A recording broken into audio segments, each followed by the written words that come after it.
സംഘപരിവാർ വിരുദ്ധ കൂട്ടായ്മയുടെ സംഘാടകനുമായ TN ജോയിയുടെ 60ാം പിറന്നാൾ ഒരു സംഘം സുഹൃത്തുക്കൾ ചേർന്ന് ആഘോഷിച്ചു. കൊച്ചിയിൽ നടന്ന ആ സൗഹൃദ കൂട്ടായ്മയെക്കുറിച്ചാണ് അടുത്തതായി.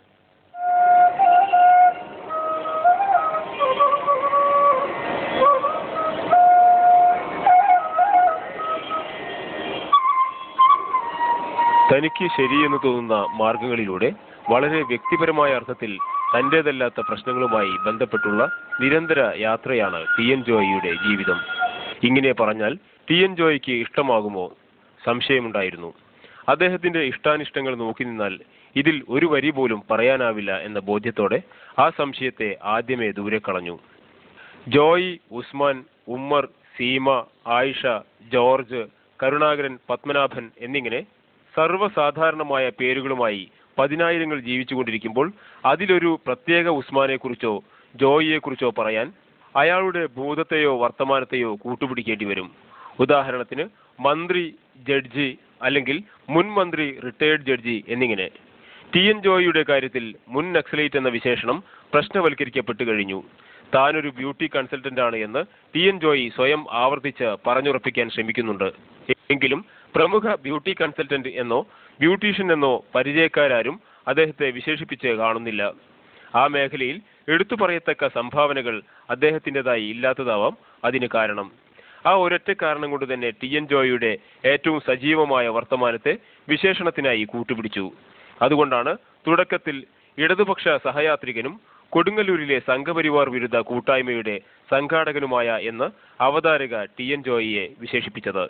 അടിയന്തരാവസ്ഥയുടെ എരുതിയിൽ നിന്നും തീവ്ര ഇടതുപക്ഷ സഹയാത്രികത്വത്തിന്റെ വറചട്ടിയിൽ നിന്നും ഏറ്റ കടുത്ത പൊള്ളലുകൾ അലങ്കാരമാക്കാതെ, നൊസ്റ്റാൾജിയയുടെ പുലർക്കാല കുളിക്കടവിൽ ഈറനുടുത്ത് നിൽക്കാതെ വർത്തമാനത്തോട് സംവദിക്കാനുള്ള ജോയിയുടെ ജീവിതകാമനയും സഹൃദയത്വവുമായിരിക്കാം അദ്ദേഹത്തിന്റെ 60ാം പിറന്നാളിന് ഒത്തുകൂടാൻ വിവിധ മാനങ്ങളിലുള്ള സുഹൃത്തുക്കളെ പ്രേരിപ്പിച്ചത്.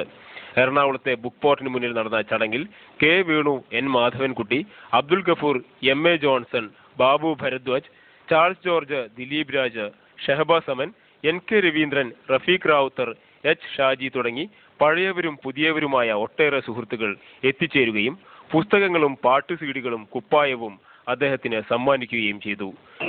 ജോയി ആയിട്ടുള്ള എൻ്റെ ബന്ധം വളരെ ഒരു പ്രത്യേക തരത്തിലാണ്. ജോയിക്കും അറിയാം, എനിക്കും അറിയാമെന്നാണ് തോന്നുന്നത്. അത് വിശദീകരിക്കാൻ പറ്റുന്നതല്ല. അതുകൊണ്ട് തന്നെ കാരണം രാഷ്ട്രീയവും അല്ലാത്തതുമായ എന്തൊക്കെയോ പരസ്പര വിരുദ്ധമായ പല നിലപാടുകളെടുക്കുന്ന വളരെ ശക്തമായ നിലപാടെടുക്കുന്ന സമയത്തും ഞങ്ങൾ തമ്മിൽ ഫോണിലൂടെയോ മറ്റു രീതിയിൽ ബന്ധപ്പെടുമ്പോൾ വളരെ വേറൊരു തരത്തിലുള്ള ഒരു വൈകാരിക ബന്ധം നിലനിൽക്കുന്നുണ്ട്. അതിന് വിശദീകരിക്കാമെന്ന് എനിക്കറിയില്ല. അത്രയേ ഉള്ളൂ. ആ ബന്ധമുള്ളതുകൊണ്ട് മാത്രമാണ് ഞാൻ ഇപ്പോൾ ഇവിടെ ഈ 60 തികഞ്ഞ് പ്രായപൂർത്തിയായി എന്ന് ജോയി തന്നെ പ്രഖ്യാപിക്കുമ്പോൾ, പ്രായപൂർത്തിയായി എന്ന് തന്നെ ഞാൻ പറയട്ടെ, ഞാൻ തെറ്റിപ്പറയണമല്ല, എന്ന് ജോയി തന്നെ പ്രഖ്യാപിക്കുമ്പോൾ ഒന്ന് കാണണം, എല്ലാവരും നിങ്ങളുടെ കൂടെ ഒന്ന് കാണാൻ തോന്നി. അതുകൊണ്ട് മാത്രം വന്നതാണ്, വേറൊരു വിഷയമില്ല. ശിഷ്ടകാലം വായിക്കാനുള്ള പുസ്തകങ്ങൾ ശേഖരിക്കലാണ് ആഘോഷത്തിന്റെ രഹസ്യമല്ലാത്ത അജണ്ട എന്ന് നേരത്തെ പ്രഖ്യാപിക്കുകയും ചെയ്തിരുന്നു അഭിമാനിയായ ഈ യാചകൻ. ഒരു ജന്മത്തിൽ പല ജന്മങ്ങൾ ജീവിച്ചുകൊണ്ടിരിക്കുന്ന ഒരാളാണ് ഞാൻ എന്ന് ഒരിക്കൽ ജോയി സ്വകാര്യ സംഭാഷണത്തിൽ പറഞ്ഞിട്ടുണ്ട്. ഹിന്ദുസ്ഥാനി സംഗീതത്തിന്റെ ബാലപാഠങ്ങൾ പഠിച്ച് വെള്ള ജുബ്ബയും കസവുമുണ്ടുമണിഞ്ഞ് ഗുരുഭക്തിയോടെ 57ാം വയസ്സിൽ അരങ്ങേറ്റത്തിനായി നിൽക്കുമ്പോഴായിരുന്നു അത്. അതിന് മുൻപും പിൻപും പ്രതിഷേധത്തിന്റെയും ആസ്വാദനത്തിന്റെയും വേദികളിൽ TN ജോയി കയറിയിറങ്ങി നടന്നു. സംഘാടകനായി പ്രമുഖ പത്രപ്രവർത്തകൻ N. മാധവൻകുട്ടി പറഞ്ഞതുപോലെ വീടില്ലാതെ, കുടുംബമില്ലാതെ, പ്രവചനീയതയെ വെല്ലുവിളിച്ച്, അലസചിന്തയെ ഡിസ്റ്റേബ് ചെയ്ത് അങ്ങനെ. എനിക്കിഷ്ടപ്പെട്ട ജോയി പങ്കിടും എന്ന് ഞാൻ വിചാരിക്കുന്ന 3 തരത്തിലുള്ള ഉദ്ധരണികൾ മാത്രം നിങ്ങളുടെ മുമ്പിൽ ഞാൻ പറയുകയാണ്. ഒന്ന്, പഴയ നല്ല കാര്യങ്ങളിൽ നിന്നല്ല ചിന്തയും വികാരവും തുടങ്ങേണ്ടത്, പുതിയ ചീത്തക്കാര്യങ്ങളിൽ നിന്നാണ്. അറിയുന്ന കാര്യങ്ങൾ വീണ്ടും പറയൽ അല്ല. അറിയാത്ത കാര്യങ്ങൾ പറയുന്ന ടാക്കോവ്സ്കി പറഞ്ഞ പോലെ ദൈവത്തിന് മാത്രം പറ്റിയതാണ്, ഒറിജിനൽ ആവുക. അറിയുന്ന കാര്യങ്ങളുടെ സംഭ്രമജനകമായ കാര്യങ്ങൾ അത് ഇനിയും പറയാൻ കഴിയും. ഇത് രണ്ടാമത്തെ. ബ്യൂട്ടി കൺസൾട്ടന്റ് ആണെന്ന് സ്വയം പ്രഖ്യാപിക്കുന്ന TN ജോയി CPIM-നെ എതിർക്കുകയും അതിന്റെ കുറ്റവും കുറവും തിരയുകയും ചെയ്യുന്ന പുതിയ ഫാഷനെ അംഗീകരിക്കുന്നില്ല. പകരം തന്റേതായ ഫാഷനുകളും പക്ഷം ചേരലുകളും തുടർന്നുകൊണ്ടേയിരിക്കുന്നു. പിണറായി വിജയൻ നയിച്ച നവകേരള മാർച്ചിന്റെ മേത്തലയിലെ സ്വാഗത സംഘം ചെയർമാനായി നിഷ്പക്ഷരെ ഡിസ്റ്റേബ് ചെയ്ത TN ജോയ് തെരഞ്ഞെടുപ്പിൽ ഇടതുപക്ഷത്തിനേറ്റ തോൽവിയിൽ വേവലാതിപ്പെടുന്നു. കൊടുങ്ങല്ലൂരിൽ സംഘപരിവാറിനെതിരായി കൂട്ടായ്മയുണ്ടാക്കി തല്ലുകൊള്ളുന്നു. ഇതിങ്ങനെ തുടരാൻ TN ജോയ്ക്കും നിരന്തരം ഡിസ്റ്റേബ്ഡ് ആവാൻ നമുക്കും കഴിഞ്ഞെങ്കിൽ എന്ന് ആഗ്രഹം. ഇന്ത്യൻ വിപ്ലവത്തിന്റെ യഥാർത്ഥ പാത എന്ന വിഷയം ഈ കുറിപ്പിന് പുറത്താണ്. എങ്കിലും തന്ത്രത്തിന്റെയും അടവിന്റെയും അടിയന്തര പരിസ്ഥിതിയും നമ്മുടെ കടമകളും എല്ലാം ലെനിൻ തന്നെ. പിൻവിളിപ്പാടുകൾ 79 ജൂൺ 25 കുറിച്ചുള്ള ആലോചനകൾ ഉണ്ടായിപ്പോവും. ബയാമിന്റെ ഒരു കൺസെപ്റ്റിന് ഉദ്ദേശിക്കുന്ന അതൊന്ന് വിശദീകരിക്കാൻ അവസാന ഭാഗത്ത് വിശദീകരിക്കുന്നുണ്ട് എന്തുകൊണ്ട് ബയാമിനൊക്കെ വരുന്നു.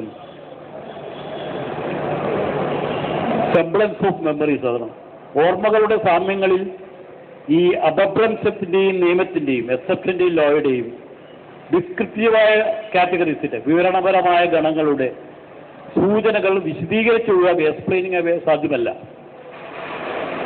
ഈവൻസ്, സംഭവങ്ങൾ ഓർമ്മയിൽ നിന്നെടുക്കുന്നത് അവ മറക്കാതിരിക്കുക കൂടിയാണ്. ജൂൺ 25 വെറും അമിതാധികാര പ്രയോഗം മാത്രമാണെങ്കിൽ അത് വീണ്ടും ജീവിക്കേണ്ടി വരും. അങ്ങനെ ജീവിക്കേണ്ടി വന്നു കഴിഞ്ഞാൽ വലിയ കുഴപ്പമില്ലെന്ന ഉദ്ദേശത്തിലാണ് ഞാൻ പറയുന്നത്. 21 മാസത്തിന് ശേഷം വെളിച്ചത്തിലേക്ക് തുറക്കുമെന്ന് ഉറപ്പുള്ള ഒരു ജയിൽവാതിൽ ഇന്ത്യയുടെ ജൂൺ 25 ഒരു പുവർമാൻസ് ഫാസിസം മാത്രമായിരുന്നു.